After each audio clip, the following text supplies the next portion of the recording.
소비자 물가지수는 발표하는 게 두 종류로 크게 보시면 돼요. 대표지수, 전체적인 항목을 다 음, 묶어가지고 그거에 대한 월간 변동치, 전년 변동치를 보는데 제일 중요한 게 월별로 얼마나 속도를 좀 둔화시키느냐일 음, 텐데 이게 조금 하나가 깨졌고 에너지랑 식품 가격, 그 뭐 날씨 따라서 요즘처럼 눈 오면 뭐 이렇게 농작물이 잘 안 자랄 거잖아요. 음, 그런 거 이제 다 반영을 해서 에너지 가격, 식품 가격 뺀 근원 소비자 물가를 또 보는데 이게 너무 안 좋습니다. 음, 이게 두 가지를 보는 건데 이 소비자 물가 지수가 예상 0.1을 월가에서는 평균적으로 봤습니다. 0.15, 뭐 0.18 정도를 월가 애널리스트들이 전망을 했었는데 그 평균치보다 높은 0.3까지 상승을 음, 하는 바람에 일단 헤드라인에서 틀렸고요. 그리고 전년 대비로 소비자 물가 지수가 2년 만에 2%대 진입할 수 있다. 많이들이 올해 기대를 좀 했었는데 결국 이것도 밀렸습니다. 예상이 전년 대비 2.9%였는데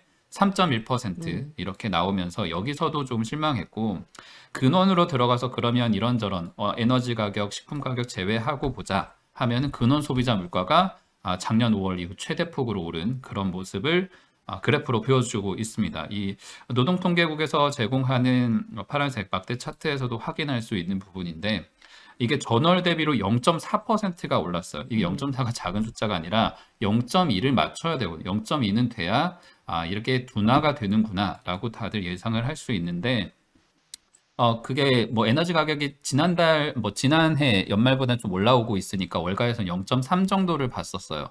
근데 그거보다 음, 높은 0.4가 나오는 바람에 이게 시장에 지금 가장 크게 부담을 음, 주고 있고 상세하게 또 연간으로 봐도 3.7 예상하던 게 음, 3.9. 이러니까 인플레이션이 낮아지는 게 아니고 올라가고 있잖아요. 음, 이게 여기서도 이제 시장에서 많이 놀라고 있는 부분이고 상상목으로 보면 이 CPI 계산을 할 때 가장 비중이 큰 항목이 뭐 쉘터, 이 주거비랑 주거비. 임대료 이런 부분들이 다 음, 들어갑니다. 가장 크고 이 월말에 계산을 해서 발표를 하는 PC 소비 지출 데이터에서는 주거비 항목은 좀 적은 편이기는 음, 해요. 그런데 이번에 보니까 이 주거비가 워낙 견조하고 전체 상승을 다 이끌었다고 할 정도로 이 노동통계국이 얘기를 하고 있어서 헤드라인 발표 내용의 한 3분의 2 정도는 음. 주거비였다고 지금 설명이 되어 있습니다. 인플레이션을 네, 밀어 올린 영향을 이제 네, 3분의 2는 주거비가 밀어 올렸다라는 네. 거죠. 그러니까 지난해 보면 뭐 중고차 가격이 많이 오른다거나 뭐 음, 에너지 가격이었거나 이런 것들은 다 사라졌는데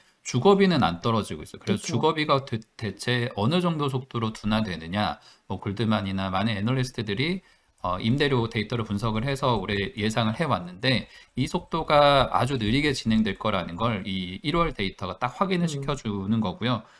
데이터 상세하게 보면 그 표 안에서 0.6% 상승한 채로 주요 항목들 중에서 최고치를 지금 상승한 월별로 볼 수 있고요.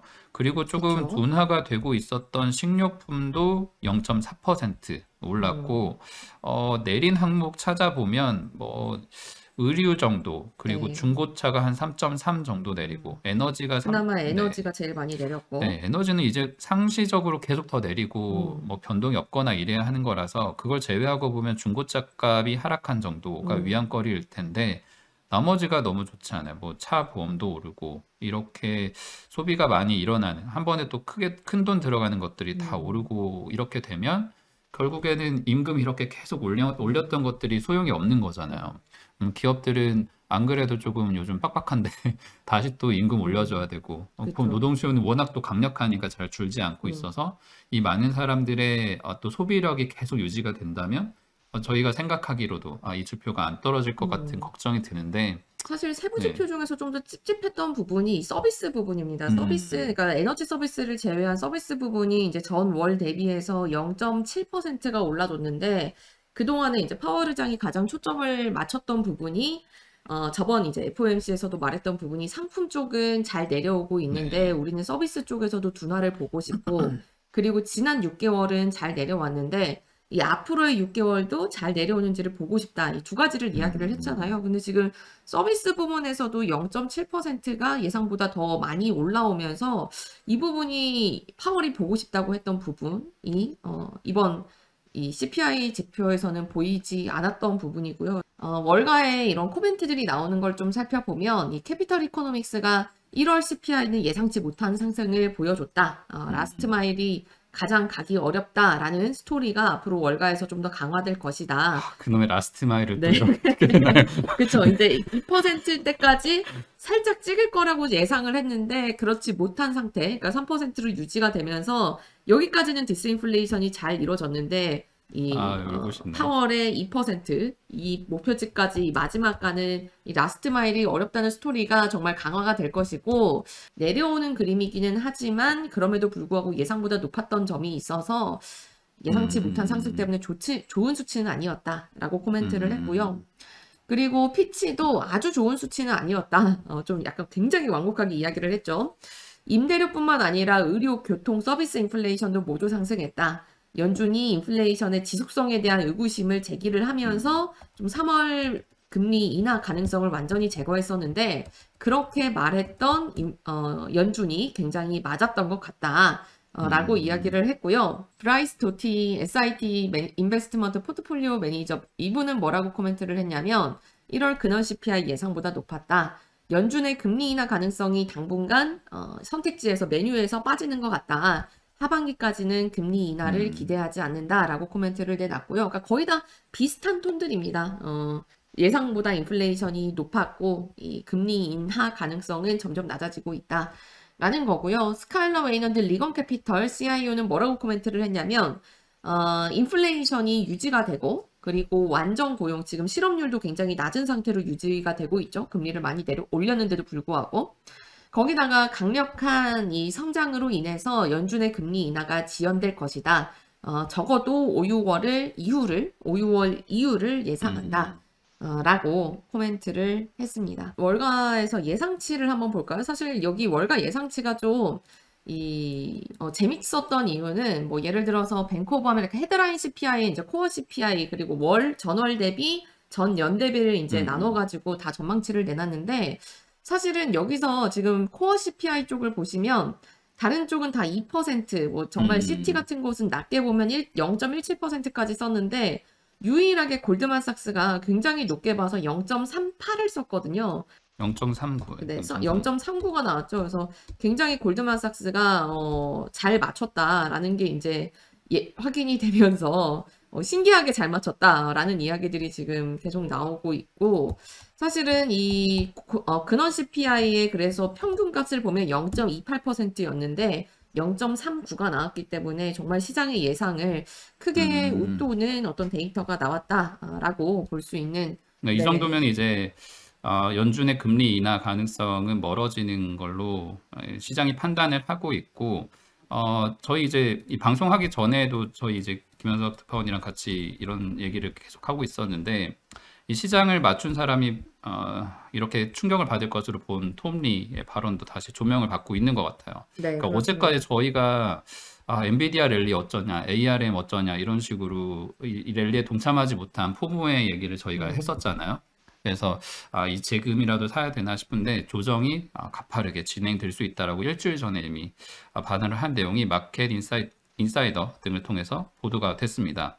그래서 펀드스트랩에서 이렇게 시장의 조정 전망치를 내놓은 게 맞아 떨어져 가고 있기 때문에 한 이달 내내 좀 조정을 받은 다음에 다시 랠리를 기대할 수 있는 정도 시각이 가능할 것 같습니다. 그리고 바이든 대통령이 오늘 인플레이션 데이터에 대해서 좀 성명을 내놓고 언급을 좀 했는데요. 이 부분을 소개를 시켜드리려고 합니다. 이 바이든 대통령이 일단 인플레이션 데이터 나오자마자 공화당 쪽에서는 그러니까 그 민주당이 인플레이션을 둔화시키려는 노력이 너무 부족했던 거 아니냐라고 공격을 했고, 이 바이든 대통령은 뭐라고 이야기를 했냐면, 오늘의 보고서는 강력한 임금 상승을 보여줬다. 그러니까 50년 동안의 경제 그러니까 과거 50년 동안을 봤을 때 지금의 경제 회복이 굉장히 강력하다는 거를 보여줄 수 있는 인플레이션 데이터였다. 그러니까 어쨌든 경제가 잘 나가고 있고 임금이 올라오고 있기 때문에 지금 인플레이션도 이렇게 나온다라는 이야기를 하면서 다만 이제 부정적인 부분도 이야기를 하기는 했죠. 성장과 고용이 여전히 강한 상황이고 인플레이션이 둔화되고 있기는 한데 물론 여전히 우리가 추가로 인플레이션 둔화를 위해서 할 일이 더 많다는 걸 알고 있다. 특히 뭐 식료품과 레스토랑 그러니까 서비스 부문의 가격이 예상보다는 떨어지지 않은 부분에 대해서는 좀 우려하는 모습들을 보였고, 다만 나는 이거를 위해서 내가 열심히 하고 있다. 인플레이션 둔화를 위해서 뭐 처방약들, 제약사들 좀 이렇게 압박을 해서 약값도 조금 인하하려고 하고 있고, 뭐 포장 크기를 축소해서 왜 우리 슈링크플레이션이라고 하죠. 이런 부분들 기업들이 꼼수로 뭐 원래는 뭐 뭐죠? 초코파이 가격이 똑같은데 아, 똑같이 뭐 5천 까보면 원인데 이만하고. 안에 원래 5개 들어있던 거를 4개만 넣는다든지, 그러니까 실질적인 음, 인플레이션을 겉으로 봤을 때는 모르지만 실질적으로 인플레이션을 유발하는 이런 인플레이션에 대해서도 조금 기업들을 압박하면서 나는 가정의 비용을 낮추기 위해서 굉장히 노력하고 있다라는 점을 강조하는 이런 서신을 내놨네요. 이 CPI 데이터 관련해 가지고는 계속 세부 지표에서 대해서 조금 이야기들이 네. 나오는데, 이 지금 세부 지표 가운데서 이 OER, 그러니까 내가 집 사가지고 은행에다가 갚는 거, 그러니까 사실은 그것도 일종의 어떤 주거비라고 볼 수 있는 거잖아요. 내가 그러니까 그렇죠. 집을 사서 하지 않았으면 뭐 렌트를 일종의 냈어야 됐을 임대지. 네. 테니까.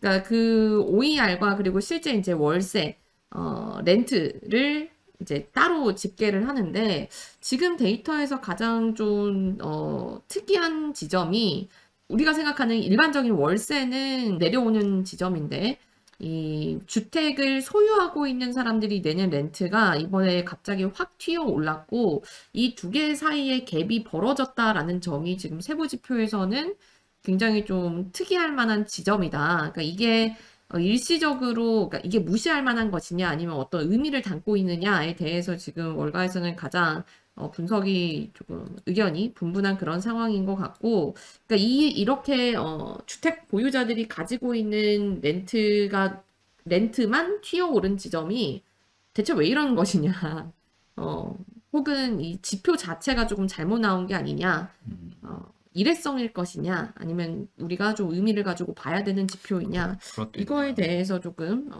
월가에서 음. 주목하는, 그러니까 희한하다고 생각하는 부분은 바로 이 부분이다.